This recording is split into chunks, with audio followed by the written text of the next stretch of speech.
Have you ever noticed that the trouble doesn't always come from what you eat at mealtime, but from what you reach for later when the day is winding down? It's late evening.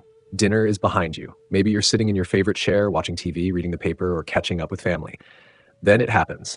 That little craving. Just one small bite to end the day. It feels harmless, comforting even. But what if I told you that this very habit could be quietly steering your body in the wrong direction? That a simple evening choice might be disturbing your sleep, draining your energy, and even speeding up the aging process without you realizing it? Stay with me, because in the next few minutes, I'll share a surprising truth that could change how you feel tomorrow morning and for years to come. And while you're here, make sure to subscribe so you never miss the health tips that help you stay sharp, strong, and full of life after 60. Now, let me ask you something. Have you been waking up tired even after what seems like a full night's sleep?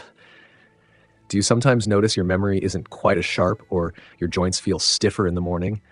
Maybe your digestion is slower than it used to be, or you find your energy running out halfway through the day.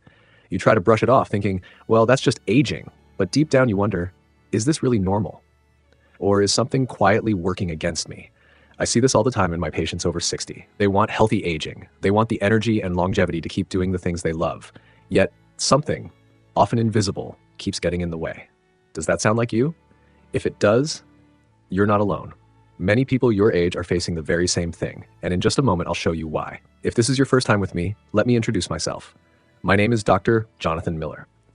For over 30 years, I've had the privilege of caring for older adults, guiding them through the ups and downs of healthy aging, from memory and digestion to sleep, mobility, and beyond. In those decades, I've seen the same frustrations come up again and again. People work hard to eat well, to stay active, to do all the right things, yet something still steals their energy, their focus, their sleep. Why do I care so much about this? Because I lived it in my own family. I watched my father, in his 70s, struggle with fatigue and restless nights, and I promised myself I'd spend my career helping others avoid the same silent battles. Over the years, I've discovered that often it's not about big medical mysteries. Sometimes it's the small, overlooked habits that quietly shape how we age. Let me tell you about one of my patients. Her story might sound very familiar to you. And as you listen, I'd like you to think about your own routine. Could the same thing be happening in your life too? Robert is 68, a retired mechanic who still loves the smell of motor oil in his garage and the quiet rhythm of tending his small garden. On the outside, he looks like the kind of man who never really slowed down. But when he sat across from me, his words carried a quiet frustration. Doc, I don't get it. I eat decent, I move around, I try to keep busy, but lately, it feels like my engine just won't start the way it used to. He described mornings where his body felt heavy, as if gravity had doubled overnight. By early afternoon, his strength seemed to vanish, leaving him dozing off in his chair instead of finishing the projects he once loved. What troubled him most wasn't just the fatigue. It was the little slips, forgetting the name of a neighbor he'd known for years, or walking into his garage and standing there, not remembering what tool he came for. For a man who'd spent his whole life fixing things, this felt like the one problem he couldn't solve. We checked his labs, his diet, his medications. Nothing obvious stood out. Yet something hidden in his daily routine was quietly draining him, and he never suspected it. Have you ever had that same uneasy thought Robert did? Why do I feel older than I should? Thank you for staying with me this far. I can tell you care about your health, and that matters. Let's not wait any longer. Here's what you need to know about evening snacks and your hormones. When the sun goes down, your body starts a different shift. Melatonin rises to prepare you for sleep. Insulin sensitivity, however, takes a step back. So when we reach for that sweet, white flour dessert at 9 or 10 p.m., the cookie plate, the pastry half, a bowl of ice cream, or even white toast with jam, we're asking insulin to do a big job at the very hour it wants to do a small one. That mismatch keeps sugar higher, longer, and it echoes into the night. In one controlled study, eating the same meal later in the evening led to about 8% higher blood sugar exposure and toward 7% lower insulin release, especially in people with a common melatonin receptor gene variant. Translation: late night sugar hits your system harder. Does that surprise you? It surprises a lot of folks. PubMed. There's more. High glycemic, refined carb foods at night don't just bump blood sugar, they can disturb sleep itself. In a large study of postmenopausal women, those eating higher glycemic diets had significantly higher odds of developing insomnia. Added sugars and refined grains were key culprits, while whole fruit looked protective. If your little something sweet shows up right before bed, you may be nudging your brain toward lighter, choppier sleep. PubMed timing matters too. A laboratory trial that moved identical meals 4 hours later found people felt hungrier, burned fewer calories, and had lower 24-hour leptin, the satiety signal, with fat tissue shifting toward store more mode.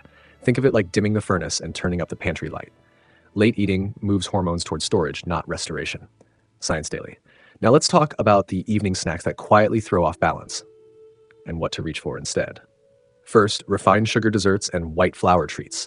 Cookies, cakes, pastries, sugary cereal as a late bowl, white toast with jam, and ice cream. These spike glucose when melatonin is rising and insulin is sluggish.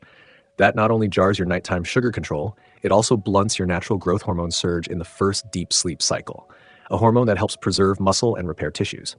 Glucose is well known to suppress growth hormone, which is the opposite of what we want after 60 when muscle is precious.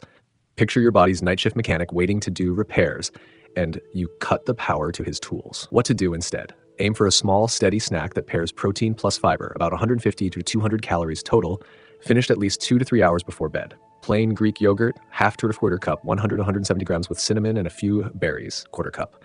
That's 12 to 17 grams protein with gentle carbs and no sugar rush. Cottage cheese, half cup, 110 grams with sliced strawberries or a dusting of cocoa.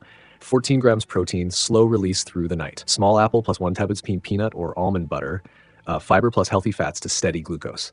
Air pop popcorn, 3 cups, unsalted if you crave something crunchy.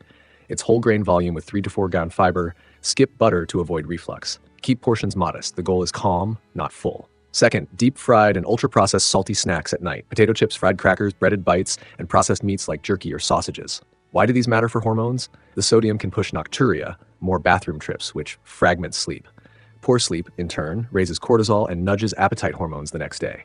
In a real-world study, people who reduced salt cut nighttime urination from about 2.3 times to 1.4 times, nearly a 40% drop, and their sleep improved. If your evening routine includes a salty crunch, your bladder may end up doing the talking at 2 a.m. What to do instead? Keep the crunch? Change the chemistry. Roasted chickpeas, half cup, homemade or low-sodium store-bought. Unsalted nuts, 1 ounce, a small handful. Almonds, walnuts, or pistachios. Whole grain crackers, 2 to 3, plus 1 ounce cheese if you tolerate dairy. Choose lower sodium cheeses. If you truly want jerky, pick low-sodium turkey chicken jerky, 1 ounces, and pair with a small fruit to balance. Third, sugary drinks in the evening. Soda, sweet tea, juice blends, and yes, that's sweetened coffee or cocoa at night. Liquid sugar is a fast elevator ride for glucose and insulin. Combine that with melatonin's evening rise, and your body clears sugar more slowly while your brain tries to sleep. That's a tug of war you feel as restless, hot and cold sleep. What to do instead? Water with a slice of lemon or a splash of unsweetened cranberry. Herbal teas like chamomile, but finish 2 to 3 hours before bed to protect sleep from bathroom trips. If you're curious about tart cherry juice, choose unsweetened 4 to 8 ounces, 120 to 240 milliliters, 1 to 2 hours before bed.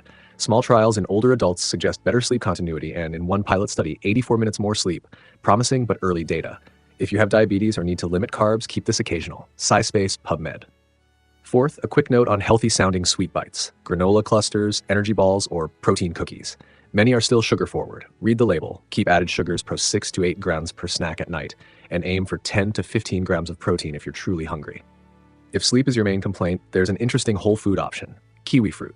Eating 2 kiwis about an hour before bed for several weeks was linked to faster sleep onset, 35% quicker, less waking after sleep by 29% less, and higher sleep efficiency in adults with sleep difficulties. It's not magic, but it's gentle and fiber-rich. And it might be a better sweet than cookies at 10 p.m. pubmedapn.hri.org. Let's pull the thread together with simple rules you can live by. If it's white and sweet, keep it for daytime or skip it. Night is not the time for cookies, pastries, sugary cereal, or white toast with jam. If it's salty and processed, expect sleep to pay. Chips, fried snacks, processed meats push fluids and fragment rest. Keep fluids gentle and earlier. Water or herbal tea is fine, but wrap up 2 to 3 hours before bed. If you truly need an evening bite, make it protein plus fiber, modest in size, and finish by 8 p.m. if you can. Now, I'd love for you to pause with me for a moment. Which of these swaps could you realistically start this week? 1, 2. Start small and make it stick. And because change begins with a promise, I'd like to invite you to make one. After hearing these tips, will you commit to at least one change tonight?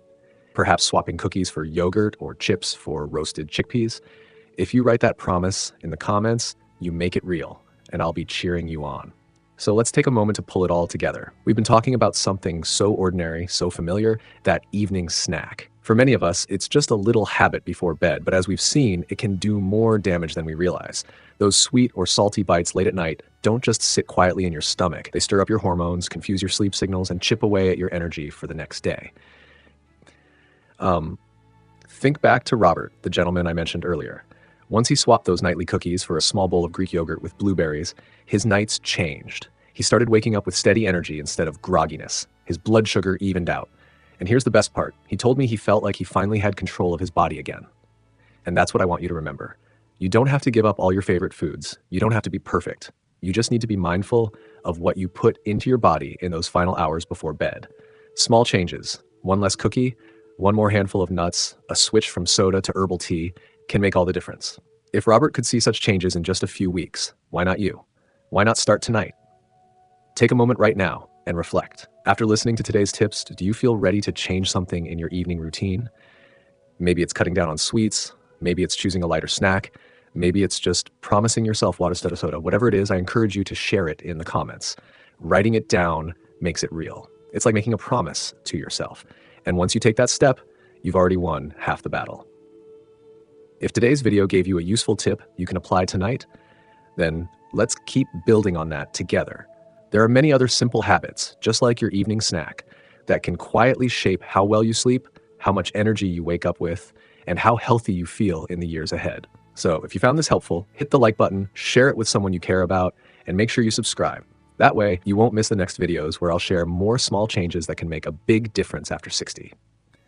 Remember, staying sharp and strong isn't about making huge sacrifices. It's about the little choices you make each day. Start with tonight, and your future self will thank you.